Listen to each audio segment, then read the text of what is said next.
ഇന്ന് തന്നെ ഡൗൺലോഡ് ചെയ്യൂ. കാണൂ നിങ്ങളുടെ ഫേവറേറ്റ് ഷോസ്. അവനെ കൊണ്ടുവന്നത് നീയാണോ എന്ന് എനിക്കിപ്പോ സംശയമുണ്ട്. ഇനി എന്റെ കുടുംബം കലക്കുന്ന എന്തേലും പരിപാടി നിന്റെ ഭാഗത്തുനിന്നുണ്ടായാൽ ജനിപ്പിച്ച ഞാൻ തന്നെ നിന്നെ അങ്ങ് തീർക്കും. മാറി.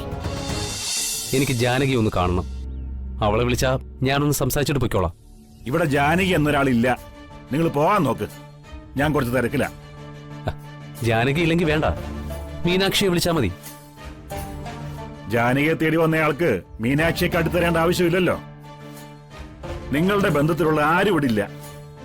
വെറുതെ സമയം മെനക്കെടുത്താതെ പോകാൻ നോക്ക്. ഞാൻ നിങ്ങളോട് വളരെ മാന്യമായിട്ടാണ് സംസാരിച്ചത്. മീനാക്ഷി ഒന്ന് വിളിക്കേ. ഞാൻ അന്വേഷിച്ചു വന്ന ജാനകിയല്ല മീനാക്ഷി എന്ന് ഉറപ്പ് വരുത്തിട്ട് ഞാൻ പൊയ്ക്കോളാം. ഞാനൊന്ന് കയറി ജാനകിയെ കണ്ടോട്ടെ. ഇതെന്റെ വീടാ. ആരകത്തേക്ക് കയറണ്ടെന്ന് തീരുമാനിക്കുന്നത് ഞാനാ. ഞാൻ ഇത്രയും നേരം മാന്യമായിട്ടാണ് പെരുമാറിയത്. മറ്റൊരു സ്വഭാവം എന്നെ കൊണ്ട് എടുപ്പിക്കരുത്. നീ എന്താടാ വീട്ടിൽ കയറി വന്ന് ഭീഷണിപ്പെടുത്തുന്നോ? ഇറങ്ങടാ, ഇറങ്ങി പോകാൻ.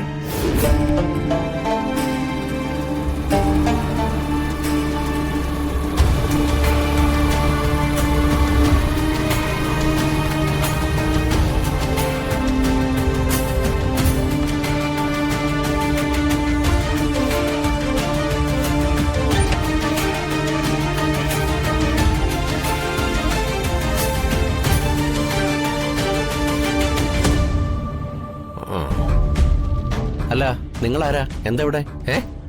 ഞാൻ മീനാക്ഷിയുടെ ബന്ധുവാ. കുട്ടിയെ ഒന്ന് കണ്ടിട്ട് സുഖവിവരങ്ങൾ അന്വേഷിച്ച് പോവാൻ വന്നതാ. അതിനെന്താ, ആവാലോ. അച്ഛാ, മീനാക്ഷി ഒന്ന് വിളിക്കേ. അല്ലെങ്കിൽ വേണ്ട, ഞാൻ തന്നെ വിളിക്കാം. മീനാക്ഷി നിൽക്ക്. നീ ജോലിക്ക് പോയവനല്ലേ? പിന്നെന്താ ഇവിടെ? അത് ഞാൻ ഒരു ഫയൽ എടുക്കാൻ മറന്നുപോയി. പ്രകാശ, നിന്റെ അഭ്യാസം ഒന്നും എന്റെ അടുത്ത് വേണ്ട. അച്ഛാ, മീനാക്ഷി ഒന്ന് വിളിച്ച് ഇയാളെ കാണിക്കുന്നില്ല. എന്താ ഒരു തെറ്റ്? ഇയാളങ്ങ് കണ്ടിട്ട് പോവല്ലോ. പ്രകാശ, ഈ വീടിന്റെ ഗ്രഹനാഥൻ ഞാനാ. ആരെ കാണണമെന്ന് തീരുമാനിക്കാനുള്ള അവകാശം എനിക്കാ.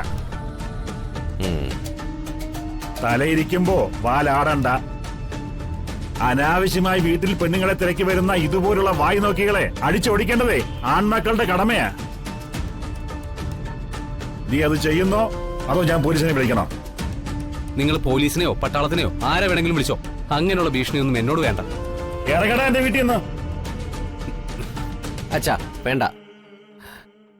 ഇയാളെ ഞാൻ പറഞ്ഞ് മനസ്സിലാക്കിക്കോളാം. വന്നേ, വരാൻ.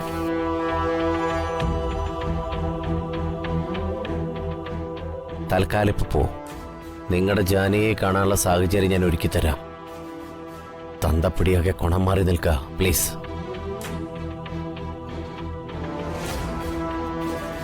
പ്രകാശിന്റെ വാക്ക. മീനാക്ഷിയെ കാണാനുള്ള അവസരം ഒരുക്കി തരാന്ന് പറഞ്ഞാൽ ഒരുക്കി തന്നിരിക്കും. ഇപ്പൊ പോ. ഞാനിപ്പോ പോവാം. പക്ഷെ വീണ്ടും വരും. അന്ന് ഞാൻ കണ്ടിട്ടേ പോവൂ. എടോ,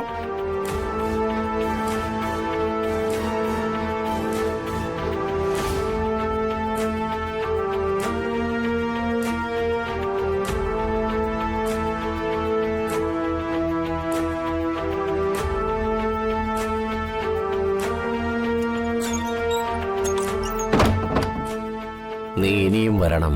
വന്നില്ലെങ്കിൽ നിന്നെ ഞാൻ വരുത്തും. ആ മീനാക്ഷിയെ ചവിട്ടി പുറത്താക്കാൻ കിട്ടിയ ഇരുതല മൂർച്ചയുള്ള വാള ഈ വന്നാള്. നിന്നെ ഞാൻ ശ്രദ്ധാപൂർവം എടുത്ത് വീശും.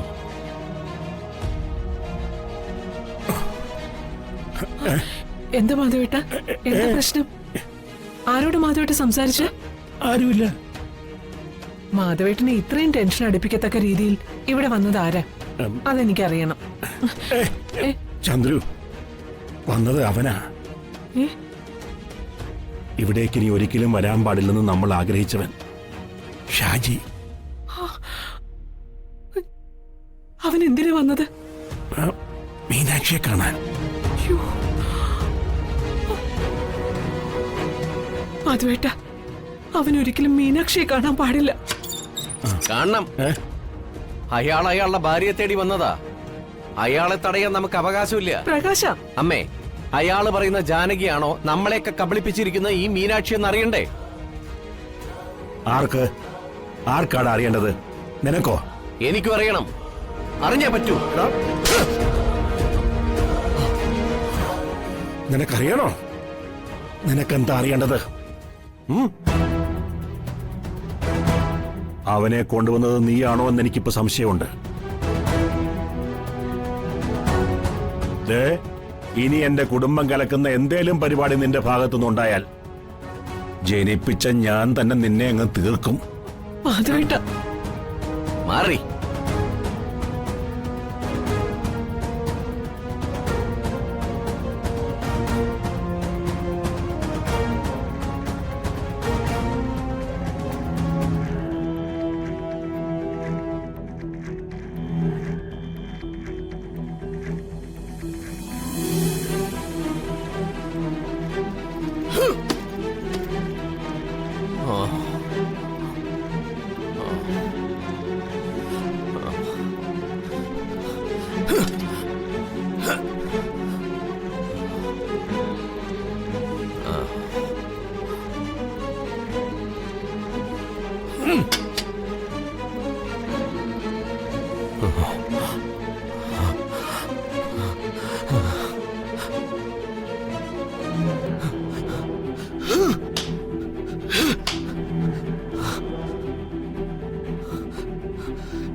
എന്താ പ്രകാശേട്ടാ, എന്താ സംഭവിച്ചത്?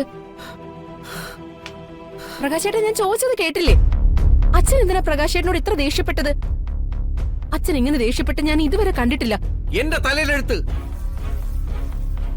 അല്ലെങ്കിലും വീടിന്റെ ഉത്തരവാദിത്തം എടുത്ത് തലയിൽ വെക്കുന്ന മക്കൾക്ക് ഇത് തന്നെയാണല്ലോ അവസാനം കിട്ടുന്നത്. പ്രകാശേട്ടന്റെ ഉത്തരവാദിത്തങ്ങളെ കുറിച്ച് എനിക്കറിയുന്നതാണല്ലോ.